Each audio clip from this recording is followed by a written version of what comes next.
People wanted to be him. At first, it looked harmless. A wealthy man walking through crowded streets while people stared in admiration. But over time, something about it changed.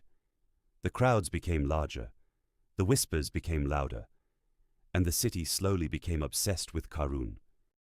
Not because he ruled them, because he had what they wanted.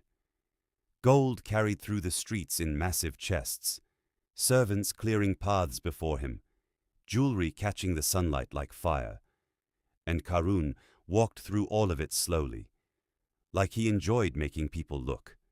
Maybe he did. Because the more attention he received, the larger he became in people's minds. Children pointed at him from alleyways. Merchants stopped conversations when he passed. Men compared their lives to his. Women spoke about his wealth behind closed doors.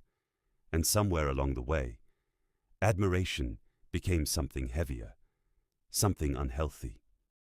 People stopped appreciating what they had. Everything became comparison. Comparison to Qarun. If only we had what he has.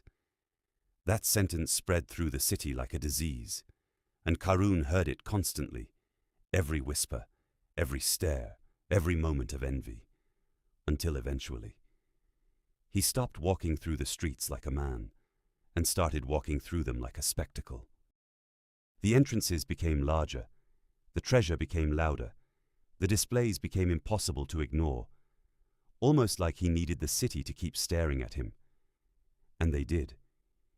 Even when the atmosphere began changing, even when the excitement started feeling uncomfortable, the crowd still gathered. But now, the silence around Qarun felt strange. Longer pauses, uneasy looks, people watching him the way people watch a storm growing in the distance. And somehow, Qarun only became louder. More gold, more servants, more spectacle, like he believed attention itself could protect him. Then came the day the city stopped breathing. Qarun entered the streets again, surrounded by treasure. The crowds gathered instantly, eyes locked onto him from every direction. The performance had started again.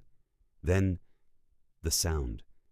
Deep, violent, wrong. The ground beneath the streets cracked open. People screamed and stumbled backward.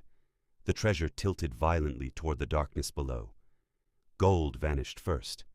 Then the servants disappeared, screaming into the collapsing earth.